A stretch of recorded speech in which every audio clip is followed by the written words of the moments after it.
तो हेलो प्यारे साथियों, जैसे कि आप जानते हैं कि हम लोग जो है अभी बौद्ध धर्म के बारे में पढ़ रहे थे। तो पीछे जो हम लोग स्टार्ट किए हैं अभी तक उस वीडियो को नहीं देखे हैं तो जल्द से जल्द देखें, क्योंकि अब जानते हैं कि बौद्ध धर्म जो है एग्ज़ाम की दृष्टि से काफ़ी इम्पोर्टेंट है।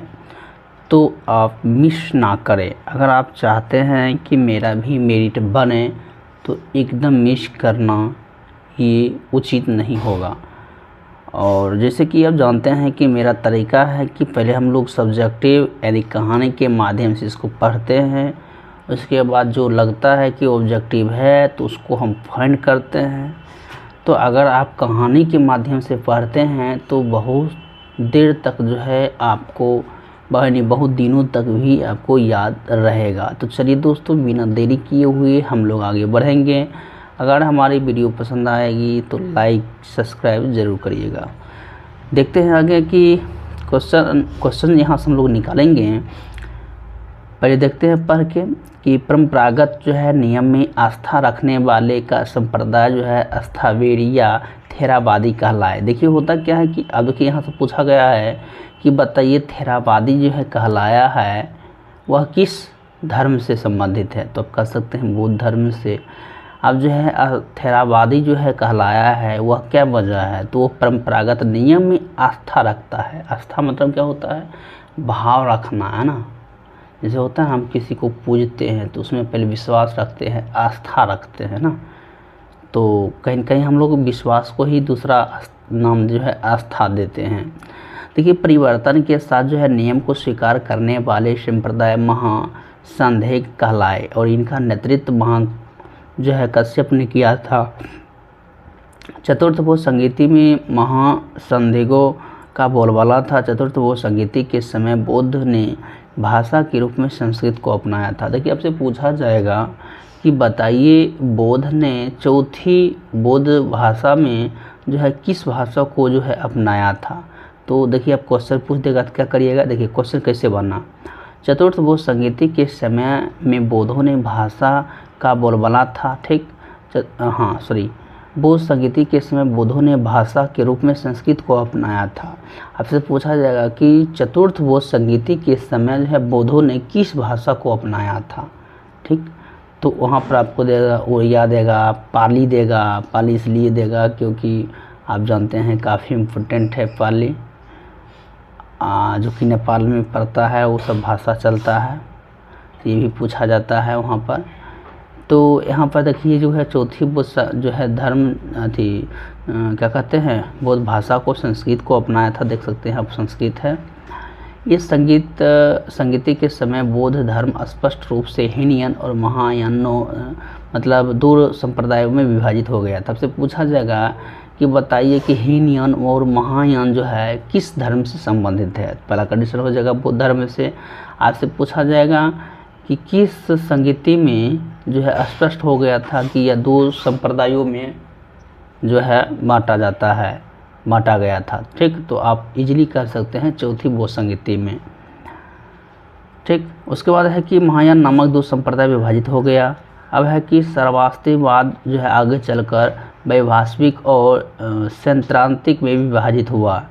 वैशासिक मत की उत्पत्ति जो है रूप से जो है कश्मीर में हुई थी और वैशासी जो है वह मत के प्रमुख आचार्य जो है धर्मतात्र घोषक और बुद्धदेव और वासुमित्र आदि थे। ठीक, तो हम लोग जो है इसको अच्छे से कवर किए। जहाँ लगा कि क्वेश्चन को बनाना चाहिए वहाँ बनाए, जहाँ लगा हमको कि स्किप कर देना चाहिए तो हम लोग स्किप कर दें, क्योंकि जो एग्ज़ाम की दृष्टि से एंगल से काफ़ी महत्वपूर्ण है उसे हम लोग आगे बढ़ने का काम किए लेकर। तो दोस्तों जैसे कि हम देखते हैं कि आगे वो बढ़ते हैं। सैद्धांतिक संप्रदाय जो है सूत पिटक पर आधारित है। शून्यवाद माध्यमिक के प्रवर्तक नागार्जुन हैं। आपसे पूछा जाएगा, देखिए ये क्वेश्चन पूछा गया है कि जो कि हाईलाइट किया हुआ है। आपसे पूछा जाएगा कि बौद्ध धर्म में जो है शून्यवाद के प्रवर्तक किसे माना गया है। तो वहाँ पर आपको दे देगा कि महाकाश्यप हो जाएगा, महावीर हो जाएगा, ऋषिपत्नम हो जाएगा ऋषि देव हो जाएगा या नागार्जुन दे देगा, तो आप पढ़े रहेंगे तभी आप मार सकते हैं। इसमें देखिए है ना, शून्यवाद के प्रवर्तक कौन थे, ठीक, या कौन हैं, तो नागार्जुन, जिनकी प्रसिद्ध रचना जो है माध्यमिक कारिका है। आपसे पूछा जाएगा कि माध्यमिक कारिका जो है वह किसकी प्रसिद्ध रचना है, तो आप कह सकते हैं इजली नागार्जुन के अतिरिक्त इस मत के जो है अन्य विद्वान थे, जैसे चंद्रकीर्ति, शांतिदेव, शांति रचित, आर्यदेव। नागार्जुन की तुलना मार्टिन लूथर से की गई थी। आपसे पूछा जाएगा कि बौद्ध धर्म में नागार्जुन की तुलना किससे की गई थी, तो आप कह सकते हैं मार्टिन लूथर से। हैंसोंग ने उन्हें संसार की 4 मार्गदर्शन शक्ति में से एक कहा।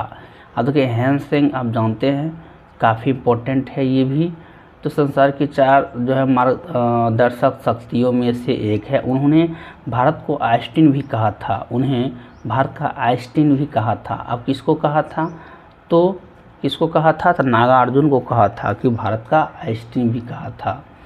चीनी मान्यता के अनुसार से नागार्जुन ने चीन की यात्रा कर वहां बौद्ध शिक्षा प्रदान की थी।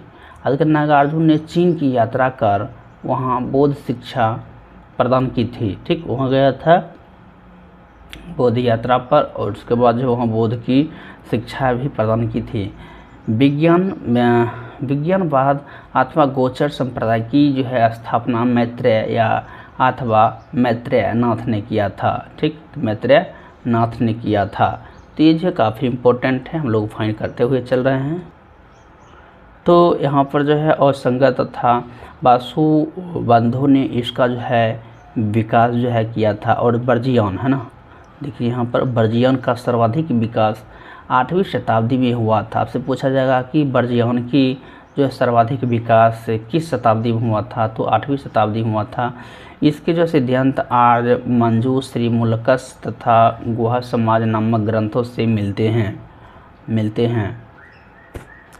इसने जो है भारत में बौद्ध धर्म के पतन का मार्ग प्रशस्त किया था। अब देखिए पूछा जाएगा प्रशस्त किया था, अब पूछा जाएगा कि बौद्ध धर्म के पतन का मार्ग जो है किसने बताया था, है ना, तो देख सकते हैं गुहा समाज नामक ग्रंथ में मिलते हैं। इसने भारत में बौद्ध जो है धर्म के पतन का मार्ग प्रशस्त किया था, ठीक, सिद्धांत आचार्य है ना, मंजूश्री मूलकल्प तथा गुहा समाज नामक ग्रंथ में मिलते हैं। इसने जो है भारत में बौद्ध धर्म के पतन का मार्ग प्रशस्त किया, किसने, है ना, तो आप देख सकते हैं यहाँ पर बताया गया कि इसके बारे में अभी तक चर्चा हो रहा है, नागार्जुन के बारे में चर्चा हो रहा है। इस चीज़ को भी ध्यान देना है कि क्वेश्चन किसके बारे में कह रहा है, जैसे होता नहीं यह हुआ प्रोनाउन के बारे में, तो उसी प्रकार से यहाँ बताएगा कि उन्हें कहकर जो है उनके बारे में बताया जा रहा है। बौद्ध दर्शन में जो है क्षणिकवाद को स्वीकार किया गया है। बुद्ध ने स्वयं अनित्यवाद के सिद्धांत का प्रतिपादन किया था, ठीक। तो यहाँ भी देखिए कि आप पूछेगा कि गौतम बुद्ध ने जो है किस सिद्धांत का प्रतिपादन किया था, तो स्वयं जो है अनित्यवाद के, ठीक ना, अनित्यवाद की।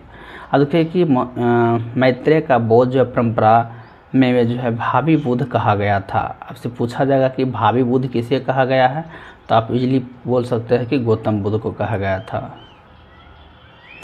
तो दोस्तों जैसे कि हम देख सकते हैं कि मैत्रेय को बुद्ध परंपरा में भावी बुद्ध कहा गया है। अब लोग कितेश्वर प्रधान जो है बोधिस्त है, इन्हें पद्म पानी हाथ में कमल लिए हुए हैं, ठीक।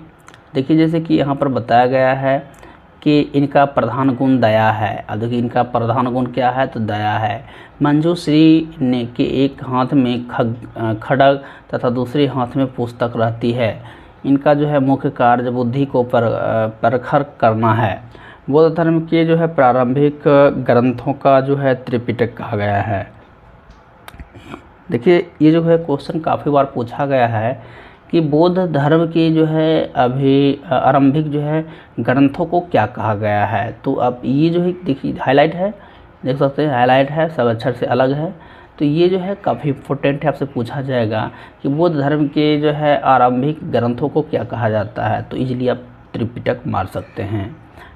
कहता है कि यह जो है पाली भाषा में रचित है। देखिए वहाँ पर पाली भाषा में गुजर पहले जो है इस पर चर्चा किए थे, देखिए वो जो है अक्सर पाली भाषा को लेकर जो है बहुत जो है उससे जो प्रेरित रहते थे, और पाली भाषा में जो है त्रिपिटक जो है इसके बारे में ग्रंथों को बताया गया है।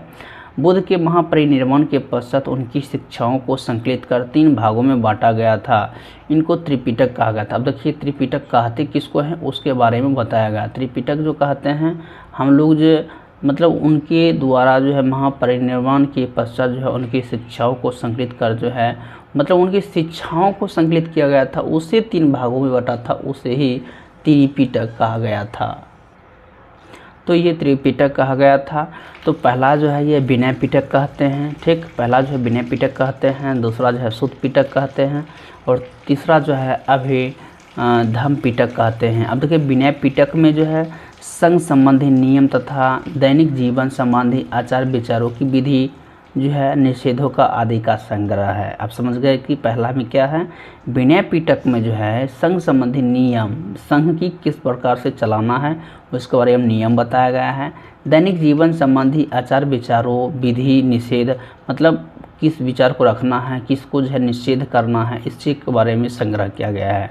सुत्त पिटक में जो है महात्मा बुद्ध के उपदेशों का संग्रह किया गया। आपसे पूछा जाएगा सुत्त पिटक में महात्मा बुद्ध के बारे में क्या संग्रह किया गया है, तो आप इजीली बता सकते हैं उपदेश, है ना, जो कि उपदेश दिए थे ज्ञान प्राप्ति होने के बाद, तो उसके बारे में सुत्त पिटक में बताया गया है।